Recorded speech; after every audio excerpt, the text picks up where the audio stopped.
yes. You know, the fans get upset about this sometimes if you're not, if it's not.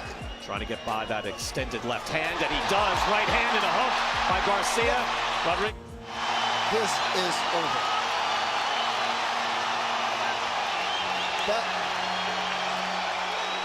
Ron Lipton got to 10. The ring doesn't always just witness the fight's outcome. It also demonstrates how arrogant fighters get clocked by their opponent's fists. To me, it's a satisfying finish for the crowd. In this video, we've compiled the cockiest fighters who got served when they talked trash about their opponent.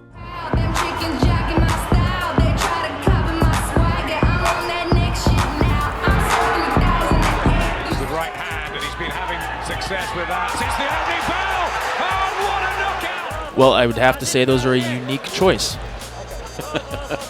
Fighter has low hands. The ring champion Canelo Alvarez vowed to punish Caleb Plant at their press conference, which became heated when Caleb referred to him as a mother and also abused his esteemed coach. That's funny? You think that's funny? A little bit. Yeah? Well, keep laughing. You keep laughing, mother. Because you know when you're going to find out? Real soon. And you know when you're going to find out? The same time everybody else found out. But when they squared off inside the ring, Canelo quickly proved within 2 rounds why he's not one to mess with. The Mexican took all over the control, walked Plant down, and threw vicious combinations. There's a left hook to the body by Canelo, and the fans start erupting. This is a position that Plant does not want to be in, and Plant. And it all went down when Canelo did exactly what Caleb never thought possible in the 11th round. A deadly left hook, followed by a brutal right uppercut, sent both of Plant's gloves to the canvas in the penultimate round. Although the American got back on his feet, it's like Alvarez smelled blood and did not let Plant recover. He pushed forward and landed powerful combinations until he knocked out Caleb Plant. Here, Canelo Alvarez dropped the mic, warning to think twice before you speak. Big right hook. Canelo looking for the finish. Canelo looking to finish off Caleb Plant. And down goes Plant. And this one is over. But what happened when a kickboxer with a big mouth landed himself in the hospital? This fight was between Badr Hari and Peter Graham. In 2006, Cocky Hari mocked Graham in the K1 World Grand Prix by placing a smooch on him. I mean, are you serious? That's exactly Peter's reaction.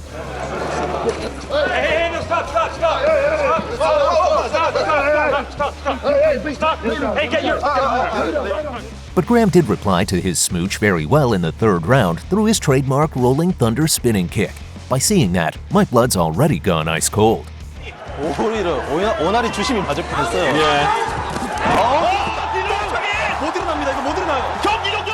That kick totally wrecked Hari's jaw and left him with a bunch of injuries all over his body, putting him on the sidelines for nearly a year. To top it off, German MMA fighter Maurice Adorf, or should I say the doppelganger of UFC superstar Conor McGregor, goes to the extent of mimicking McGregor's trademark cockiness both inside and outside the octagon. However, he seems unaware that imitating someone doesn't always get you the results you want. At the weigh-ins, Maurice Adorf crossed the boundaries by taunting Alexander Viens, even getting in his face with a raised fist. I mean, look at his audacity. That arrogance carried through to the fight in November 2019, but he failed to back it up when he was knocked out with a brutal head kick in a little more than 1 minute.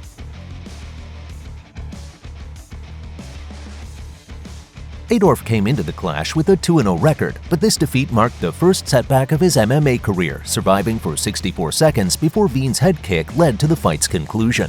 But hey, this video is not over until you hit that subscribe button and give us a like. Come on, show some love and help keep us growing. On June 22, 2019, the showdown between champion Cedric Doumbé and challenger Alim Nabiev showed just how worse things can get when you try to sneak attack from behind. The pair met previously at Glory 51, with Nabiev claiming victory by split decision. Now, the French got his sweet revenge and retained his title. Nabiev was getting under Doumbé's skin throughout the fight, but things really escalated when he started landing punches to the back of Doumbé's head. It totally frustrated Doumbé, to the point where even the ref had to stop the action and give Nabiev a warning for the foul play.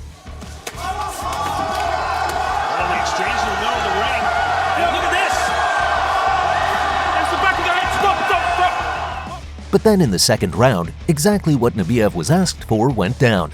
Doumbé landed a wicked counter overhand right that sent him straight to the canvas.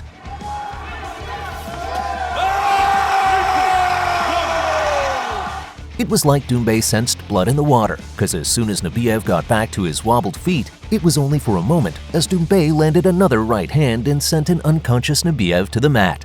Throws these looping punches. And boom, that right hand.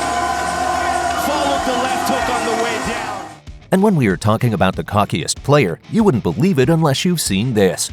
On 23 March 2019, Sam Maxwell was down on the scorecards and had been floored twice by the Frenchman Sabri Sediri. The entire bout was dominated by Sabri Sediri only. Oh, good work again from Sediri. Switched the attack effectively from body to head. This continuous dominance over his opponent pumped up Sabri Sediri so much that he began taunting Maxwell by dropping his hands and exposing his chin. He even feigned wobbly legs and smiled at Maxwell, once again being cocky as hell. However, out of nowhere, Maxwell managed to do what had escaped him the entire fight. He delivered a devastating right hand just 15 seconds before the end of the 10th round that sent the cocky Frenchman to the canvas. Stunned by the punch, Sediri managed to get up, but then stumbled right back into the ropes as the referee waved off the contest. And for the audience, the most satisfying view. But nothing compared to what happened back in 2010. Usman Ahmed took on Ashley Sexton for the vacant English flyweight title. It was a headline-grabbing fight, but if you watched it then or since, you witnessed quite a show. A quick show to be precise. It started when Usman Ahmed came dancing into the ring with a big gold chain around his neck. Gotta give him credit, he did pull off some slick moves, but the whole thing was kind of insufferable. Apparently, Sexton felt the same way and didn't waste any time making that clear. It took just one round for him to deliver this truly devastating knockout. Absolutely exploded that right hand, Ashley Sexton. In 2004, Nate Campbell and Robbie Peden met in the ring and the two duked it out in what was a fun little scrap for 5 rounds. Much better round for Campbell. Again, right to the head, right to the body. Throughout the bout, the fight was even, with Campbell taking command of round 5, even hurting Peden badly to the point that the fight looked like it could be stopped at any given moment until Campbell decided to lower his guard for a bit to taunt his hurt opponent, a decision that he would later regret. Yes, the fight instantly turned into a shocking and bizarre conclusion when Nate Campbell decided to drop his hands and allowed Robbie Peden to place a perfect left hook that sent Campbell straight crashing to the canvas. Playing games with the hands down, okay? Thank you very much. Not smart. In this way, cocky Campbell went from a win to a loss in the most amazingly absurd fashion. At their press conference, the undefeated Rolando Romero had talked an incredible amount of trash before his fight with 5-time world champion Gervonta Davis, even calling a first-round knockout. So you threw at Lil Santa Cruz, or when you hit Francisco Fonseca in the back of the head where they should have DQ'd your ass. Roland, let me ask you a question, Roland. Trash. You've been very adamant that you're going to stop him in 1 round. Can you enlighten us? Tell us why. Tell us why you're so there's confident. no way I can miss. He has a big ass hands like the koala-shaped hair. You're fucking koala with chlamydia, man. What? On May 28, 2022, Romero entered the fight with a perfect 14-0 record and was considered one of the biggest threats to end Davis's undefeated run. But Davis has already made up their mind to crush Romero after all that shit-talking. It was the 6th round when the unexpected happened. When Romero threw a straight right hand kind of wide, Davis replied immediately with a left hand, and Romero fell face first into the ropes. Talked about his maturity. He seems kind of awkward, but in this fight he's not looking. There's a big left. He hardly got up, but the referee looked into his eyes and stopped the bout. With Davis retaining his WBA title, another cocky fighter went down. Melvin Manhoff lived up to his No Mercy nickname against Ryo Kawamura on October 6, 2012 at ONE FC6. Into the very first round, Kawamura bobbed, weaved, juked, jived, and did just about everything to irritate the diabolical Dutchman. But when Manhoff had seemingly seen enough of his cat-and-mouse strategy, he finally found his mark with a crushing right hand that floored the Japanese veteran. He did it again! Big right hand. Well, Manhoff didn't hesitate, he never does, and registered a hellish hammer that Kawamura probably had no idea was coming.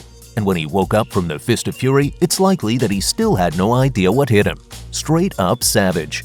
And that wraps up the cocky fighters getting a reality check.